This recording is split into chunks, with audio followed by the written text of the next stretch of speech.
سلام، پدرام شرفخانی هستم، مدرس دانشگاه و مدرس فنی و حرفه‌ای. با جلسه دوم آموزش کنوا برای طراحی پست و استوری با موبایل در خدمت شما هستم. اگر تازه به جمع ما اضافه شدی و این ویدیو رو تازه داری میبینی، ما 2 جلسه قبلتر هم داشتیم. جلسه 0 که دوره رو خدمت شما معرفی کردیم و جلسه اول که محیط کنوا رو به شما نشون دادیم. اگر میخوای به 2 جلسه اول دسترسی پیدا کنی و پیشنهاد ما هم اینه که بری از اول شروع کنی، میتونی 2 جلسه قبل رو از طریق وبسایت آکادمی بلوط روی سایت قرار گرفته و از اونجا مشاهده کنی.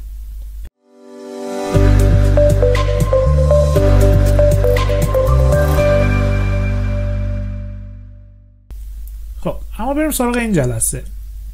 تو این جلسه که خدمت شما هستیم، جلسه دوم، قراره که در مورد 2 موضوع اساسی و اولیه برای طراحی و کار با اپلیکیشن کنوا صحبت کنیم. موضوع اول ابعاده.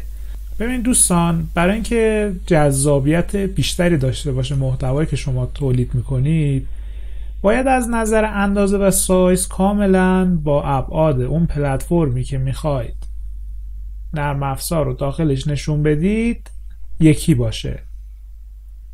به طور مثال اگر شما میخواین که یک ویدیو رو داخل یوتیوب، آپارات و تلویزیون نگاه کنید، باید که اون به صورت افقی ضبط شده باشه. اما اگر میخواید که داخل اینستاگرام، تیک تاک و نرم افزارهای مشابه ویدیو رو نشون بدید، باید به صورت عمودی باشه طراحی و یا حالا اون محتوایی که شما میخواید داخلش قرار بدید. موضوع بعدی رنگ هاست. ببینید برندسازی خیلی کمک میکنه که شما در ذهن مخاطب جای بگیرید و مخاطب شما رو به سادگی فراموش نکنه. هر موقع هر جای دیگه اسمی از شما دید، لوگوتون رو دید، خیلی سریع به یاد بیاره. خیلی مهمه که شما شروع کنید برندسازی در کنار محتوایی که طراحی و تولید میکنید. و قرار امروز به شما بگیم که از رنگ‌ها چطوری استفاده کنید تا طراحیتون زیبا باشه و همچنین برندسازی انجام داده باشید. موضوع اول ما ابعاد بود.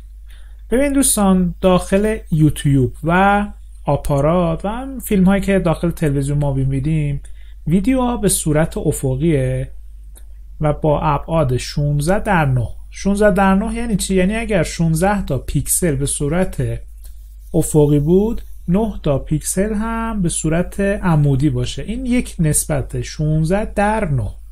اما حالا برای که ویدیو ما یا عکس ما یا طراحی ما با کیفیت باشه، باید 19:20:1080 پیکسل باشه. ببینید دقیقا همون نسبت رعایت شده.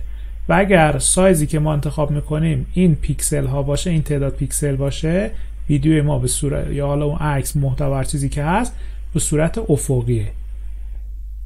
و اما برعکسش، اگر ما میخوایم ویدیومون داخل گوشی باشه، داخل تیک تاک، داخل اینستاگرام، استوری یا ریلز باشه، باید به صورت عمودی باشه. پس برعکس اینه، 9:16، یعنی 9 تا پیکسل اینطوری به صورت افقیه و 16 پیکسل به صورت عمودی. و این نسبت برای که یک تصویر با کیفیت و HD به ما بده، باید 1080:1920 باشه.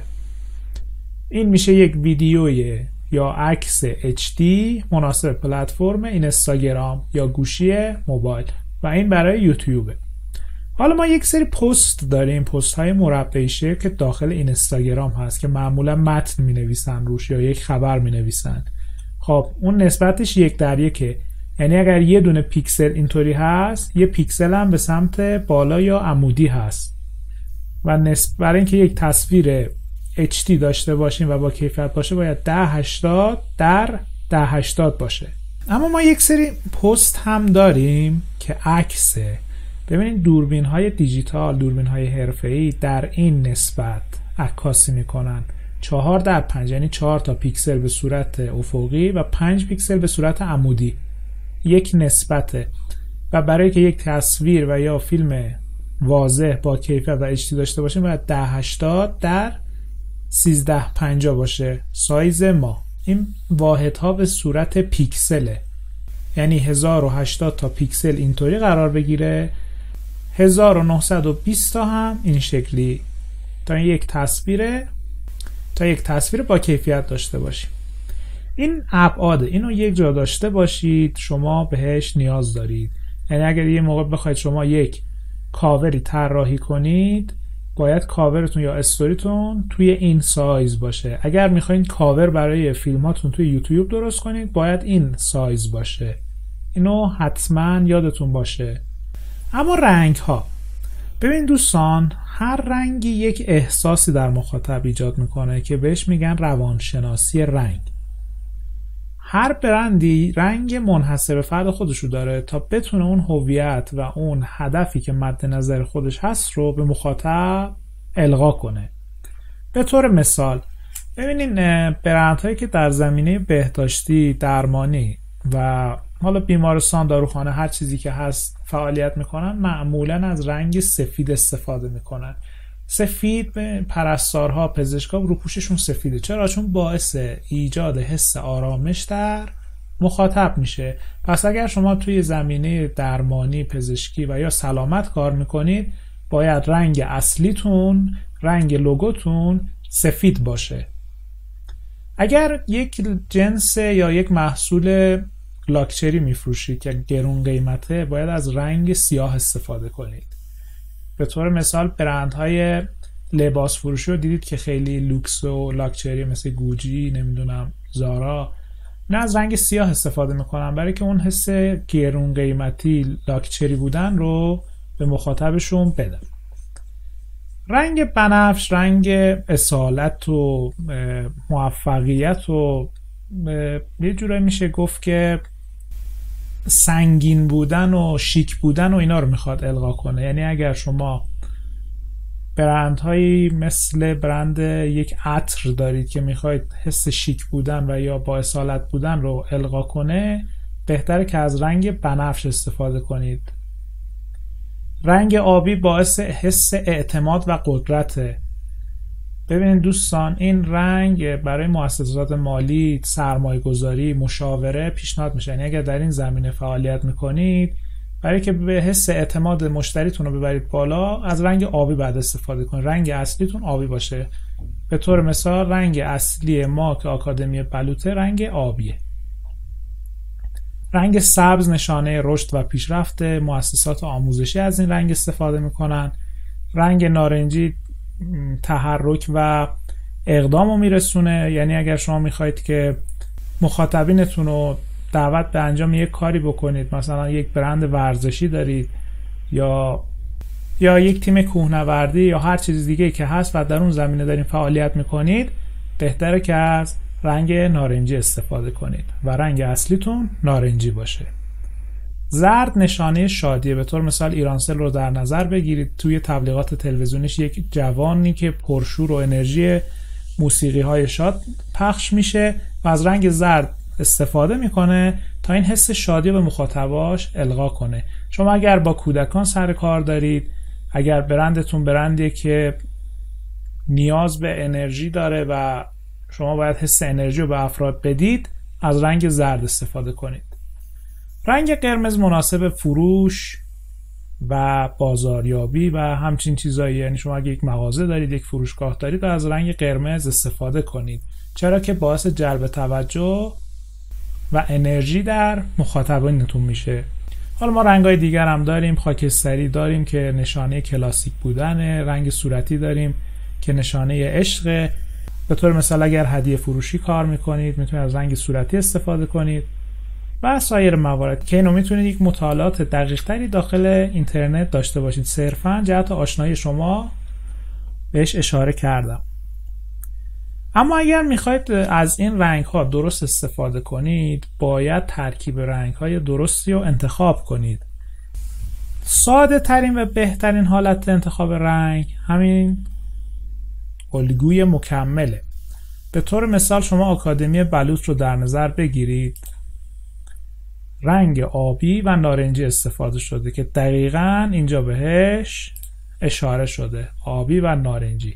رنگ آبی برای رنگ اصلی و رنگ نارنجی به عنوان رنگ مکمل. رنگ مکمل کجا استفاده میشه؟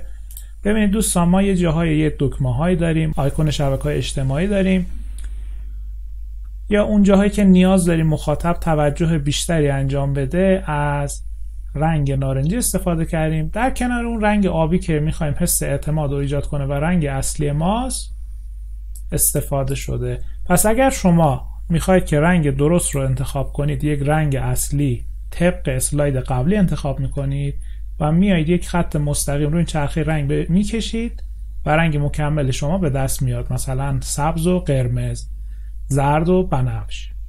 الگوهای دیگر هم داریم که اینجا گذاشتیم و مثلا شرکت گوگل از چند رنگ استفاده میکنه. یه سری شرکت ها هستن که برای آرامش بیشتر مخاطب و حالت رسمی بودن از رنگ های همجوار استفاده میکنن، الگوی مثلث، مربع و حالا میتونید از این الگوها هم استفاده کنید. ولی بهترین الگو همین مکمل و استفاده از رنگ هایی که در طبیعت هست. یعنی شما وقتی یک منظره رو میبینید نگاه کنید چه رنگ هایی کنار هم قرار گرفته و چه حس قشنگی رو داره ایجاد میکنه. میتونید از طبیعت هم الگو بگیرید. این هم مثال دیگه. ببینید برندهای معتبر رنگ های منحصر به فرد خودشونو دارن. یوتیوب، فراری، مکدونالد و سایر برندها. خب بریم ابعادم به شما داخل خود کنوا نشون بدیم. ببین دوستان، داخل کنوا وقتی که وارد میشیم، خواهیم محیط کنوا رو من به شما نشون دادم. گفتم این بالا یک سری میانبرها قرار داره که شما میتونید دسترسی سریع داشته باشید. اینا رو هر کدوم شما بزنید یک صفحه سفید به شما میده، اما فرقش دقیقاً اون ابعاد است. ببین شما اگه اینستاگرام رو انتخاب کنید یک ابعاد عمودی به شما میده، اما اگر یوتیوب استفاده کنید یک ابعاد افقی به شما میده. به طور مثال من اینستاگرام رو انتخاب میکنم. ببینید همون 1080x1920 بود. ببینید من اینستاگرام رو که انتخاب کردم به من یک صفحه عمودی داد که مناسب طراحی برای استوری و کاور ریلزه. اما حالا بریم از قسمت اینجا رو اگه من به این به علاوه رو اگه بزنم، ببین اینجا به من سایز ها رو میده، میگه چه سایزی میخوای. این زیر همون 4x5 که گفتم بهتون مناسب عکس، سایز استوری. خب من وقتی که استوری رو میزنم ببین دقیقا همینه. برای ویدیو افقیه، برای یوتیوب، برای اینستاگرام عمودیه. من وقتی که اینو میزنم که مناسب استوری اینستاگرامه، باز هم یک صفحه عمودی به من میده. پس ابعاد اینجا مهمه.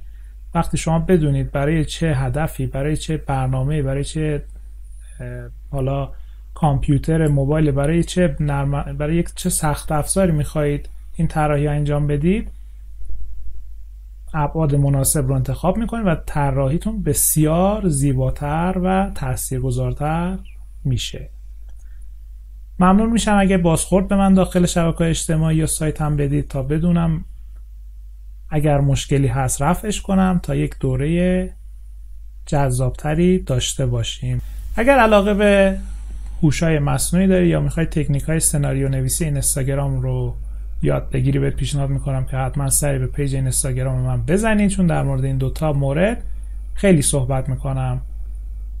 تا جلسه بعدی شما رو به خدا میسپارم.